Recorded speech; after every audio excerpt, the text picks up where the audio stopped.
Salut tout le monde, j'espère que vous allez bien. Je vous retrouve dans le dernier podcast de l'année 2021. Un petit podcast, une petite parenthèse sur la spiritualité de manière générale, histoire de repartir avec un nouvel axe pour 2022, de se recentrer.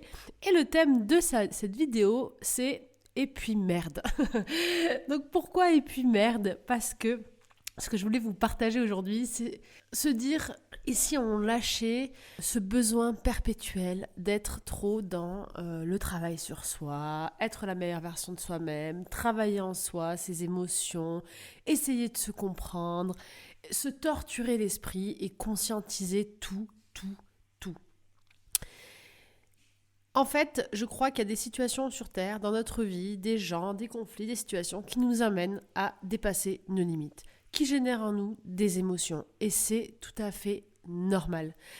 Le fait d'être dans la spiritualité, le fait d'essayer de se comprendre un peu mieux, de s'élever, ça ne veut pas dire philosopher sur tout et se perdre dans le mental et dans la conscience et ne plus vivre dans l'instant présent. La spiritualité, je trouve que, quand je dis spiritualité, c'est spiritualité, développement personnel, psychologie, j'englobe tout en fait. Ce sont tous les schémas que l'humain va mettre en place et utiliser pour avoir toujours une conscience sur les événements qui lui arrivent ou qui arrivent autour de lui. Ça, c'est typiquement humain, on est les seuls à faire ça. Sur la chaîne du règne animal, parce que les humains, oui, sont des animaux. Nous, on va conscientiser tout, on va tout analyser. Ce qui fait que, d'une part, on peut se torturer parce qu'on n'arrive plus à mettre nos limites et on n'arrive plus à se centrer en fait dans l'instant présent, ce qui est bon pour nous, ce qui l'est pas, et on vit dans une projection permanente. En gros, on vit une vie qui n'existe pas. On vit dans notre pensée, où on va essayer d'analyser ce qui s'est passé, on va analyser ce qui peut arriver, on va analyser comment on s'est senti par rapport à une situation, on va analyser qu'est-ce que ça réveille en nous, cette situation, et à aucun moment, on est juste là, ici, dans cet endroit, en train de se dire je sens mon corps, je respire l'air, je suis pleinement avec les gens autour de moi ou dans cette nature ou peu importe où je suis, et je suis bien. Parce que dans l'instant présent, si je me coupe de ma conscience, il me manque rien du tout en fait. Parce que je suis bien dans mon corps, j'ai pas faim, j'ai pas soif, je suis pas en train d'être attaquée par un lion, je suis bien. Et en fait, la spiritualité et toutes les formes en fait de réflexion qui peuvent être très positives à la base peuvent nous emmener à nous écarter d'une certaine forme de vérité d'après moi, ça reste mon point de vue, qui est que la vie en fait, elle doit être simple et que nous les humains, nous sommes des animaux, rien de plus. Contrairement à ce qu'on voudrait se laisser penser, toujours dans cet inconscient collectif qu'il y a une échelle et que quelque part peut-être l'humain serait supérieur, cette pensée-là inconsciente, on la retrouve dans la spiritualité, on la retrouve dans toutes les formes de l'humain est un être élevé, l'humain doit incarner le divin sur terre, l'humain il a beaucoup de choses à faire, quoi. Mais inconsciemment, en mettant toute cette pression, c'est aussi une façon de dire l'humain il est supérieur aux autres. Parce que on n'entend pas les arbres sont élevés, ils ont un rôle majeur à jouer, etc., etc. Et si en fait l'humain n'était pas si élevé que ça, et si l'humain était un animal, un être vivant comme tous les autres, au même niveau, et que au contraire, à force de tout conscientiser et de partir dans une quête intérieure, est-ce qu'il ne se perdait pas tout simplement de l'instant présent, de la vie, et de ce qu'il est vraiment un être vivant, justement, et d'une forme de sagesse qu'on peut retrouver dans les végétaux, dans le peuple animal, une forme de sagesse et d'équilibre qui permet de vivre en harmonie avec le monde terrestre. Parce qu'aujourd'hui, si vous laissez des animaux et des végétaux sur Terre, il va y avoir une régulation et un équilibre naturel qui va se faire. Aujourd'hui, vous mettez les humains sur Terre, les humains détruisent tout. C'est catastrophique. Donc au lieu de rester à notre place et de revenir à l'instant présent, à essayer de vivre le plus possible en s'inspirant des animaux, en s'inspirant des végétaux et donc d'être, on part dans des réflexions, des schémas mentaux, des schémas d'évolution qui sont dans la perception, dans le virtuel, dans le projectif. Et en fait, on vit en permanence sur ce qu'on pourrait être, ce qu'on pourrait devenir, ce qu'on pourrait créer. Et en fait, on a perdu totalement la relation à l'instant présent. L'autre chose aussi, c'est d'accepter le fait que dans la vraie vie, le monde n'est pas tout beau, tout rose. Vous avez des personnes, des situations qui vont peut-être dépasser vos limites. Et donc, vous avez tout à fait le droit, en fait, de dire stop, de dire non, et de vous mettre en colère et de faire respecter votre territoire et vos limites. Ça, c'est très important. Moi, la première, je cherche toujours l'effet miroir chez moi, à grandir, à m'élever, etc., etc. Mais ce que j'ai remarqué, c'est que j'ai perdu beaucoup d'énergie à essayer d'analyser, d'interpréter, de me reconnecter, de guérir en moi des schémas qui ne me convenaient pas, au lieu simplement de me dire « Ok, ça ne me convient pas, bon, ça réveille ça en moi, mais stop, je mets ma limite, je m'éloigne de ce schéma. » Tout simplement, pour être pleinement dans l'instant présent.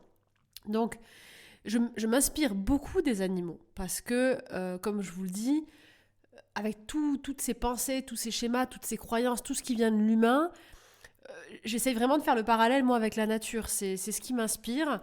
Et donc, j'essaye le plus possible de m'inspirer de la terre, de la nature, du cycle de la vie naturelle. Je trouve que c'est comme ça qu'on pourra retrouver une forme de sagesse.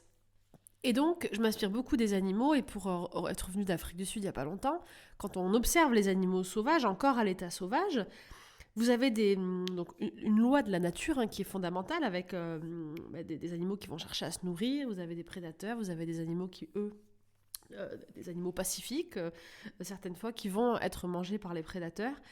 Et du coup, c'est plus facile de pas avoir cette notion de bien et de mal quand on vient se retrouver dans la nature avec des animaux. Ça permet d'avoir une observation un peu plus neutre. Et je vous donnerai un exercice sur ça à la fin de ce podcast pour revenir à l'instant présent. Mais surtout, ça permet de voir en fait les comportements tout à fait naturels qu'on retrouve dans la nature. Par exemple, vous prenez une lionne avec ses petits ou une bande de lionnes avec leurs petits. Si un lion vient pour les attaquer, les lionnes, elles vont réagir par instinct immédiatement. Elles vont protéger leur territoire et protéger leurs petits.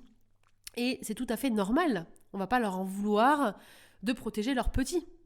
Si ces mêmes lionnes vont attaquer un bébé buffle qui est blessé pour se nourrir, donc elles ont besoin de manger, donc on ne va pas juger bien ou mal. Il n'y a pas de bien et de mal dans ces conditions. Donc elles attaquent un bébé buffle, et si par exemple une meute, un groupe de buffles arrive pour défendre le bébé et tue la lionne, ou les lionnes clairement, et défendent leur petit, on va pas lui en vouloir non plus de défendre son petit. Ils protègent le petit, ils protègent leur communauté, ils protègent leur famille, ils protègent les leurs, et c'est tout à fait normal. Alors, on a beaucoup cette image de se dire les animaux c'est sauvage, c'est primitif, on peut pas vivre comme ça, etc. La plus grosse violence sur Terre aujourd'hui, c'est pas la violence du monde animal, c'est la violence humaine. Donc revenir à quelque chose de plus naturel, accepter de défendre son territoire et ses limites sans partir bien sûr dans de la violence, mais c'est un schéma tout à fait normal et il ne faut pas s'en vouloir de ça. Donc vous avez le droit de dire merde, de mettre vos limites, de dire stop quand quelque chose ne vous convient pas, de savoir ce que vous voulez et de suivre ce besoin intérieur et ce besoin de protéger les vôtres et ce qui vous est cher. Pour ça, je tiens à rappeler que dans un monde idéal, je crois, pour vivre en harmonie avec soi et le reste, en fait, ce qu'il faut comprendre profondément, c'est que notre liberté s'arrête là où celle de l'autre commence. Et donc, si on respectait cette règle, juste ça, je pense qu'on pourrait vivre beaucoup plus en harmonie et ça serait vraiment plus facile. Donc, si quelqu'un vient empiéter sur votre liberté, vous avez le droit de dire non.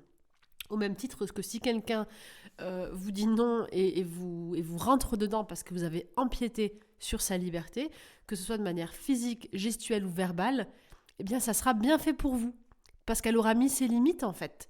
Et c'est à chacun d'entre nous de faire attention à préserver notre espace, à connaître nos limites et à être capable de respecter celle des autres. Et celle des autres, je parle des humains, mais je parle aussi et surtout des animaux et des végétaux, parce qu'on n'est pas tout seul et on n'est pas supérieur, ça je tiens à le redire.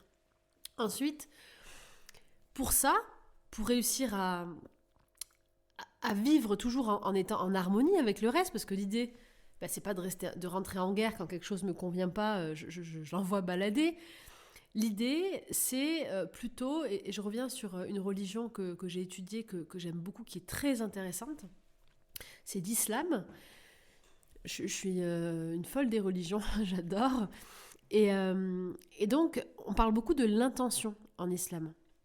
Et je crois que l'intention, c'est quelque chose qui est en nous profondément et qu'on doit utiliser pour toutes nos actions quotidiennes. Et c'est ce qui permettrait peut-être d'être le plus dans la justesse possible. L'intention, c'est un petit peu ce que je vous explique par rapport à la lionne et au buffalo. La lionne, quand elle va chasser pour nourrir son petit, son intention, c'est pas de faire du mal. C'est pas de tuer, en fait, et de donner de la souffrance. Son intention dans son action, c'est de nourrir son bébé. C'est une intention d'amour pour elle. C'est pour ça que c'est très difficile de juger le bien et le mal. Ça, c'est un schéma aussi humain.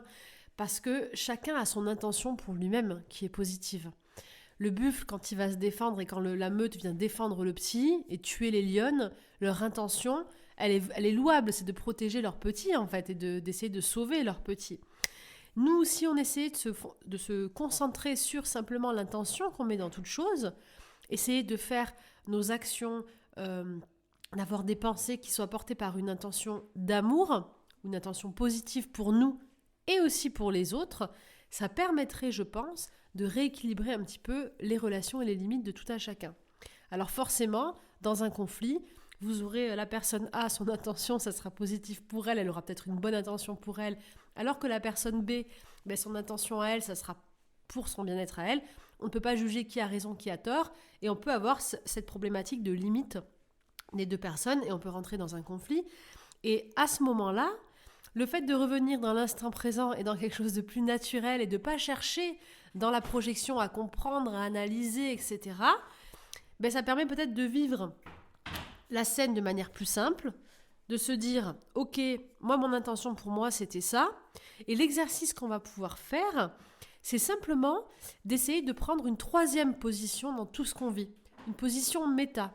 D'imaginer qu'on est, un sage, un esprit, qu'on recule sur la scène qu'on est en train de vivre et avec un regard totalement extérieur, on essaye d'observer, tiens, quelle est mon intention à moi dans cette situation ? Quelle est l'intention de l'autre dans cette situation ? Et on essaye d'être neutre, c'est-à-dire que dans toutes les situations de notre vie, pour toujours revenir à l'instant présent et à s'observer avec du recul sans se laisser submerger par les émotions, sans se laisser submerger par le mental et les croyances, on prend une position neutre, extérieure, on recule, on prend de la hauteur. Dans les exercices qu'on pratiquait, nous, en formation, je les faisais même monter sur un tabouret ou sur un meuble et je leur disais, imaginez que vous êtes tout en haut de la terre, que vous êtes un ange et que vous voyez ces personnes là-bas, toutes petites sur terre, dans cette grande terre. Et c'est beaucoup plus facile, en changeant de position dans l'espace, de voir une situation avec un point de vue extérieur et de relativiser.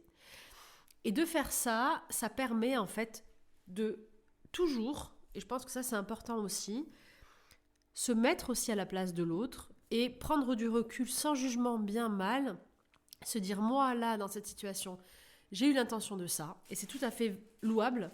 Lui ou elle a eu l'intention de ça et je la comprends aussi, c'est tout à fait louable. Donc qu'est-ce que je fais ?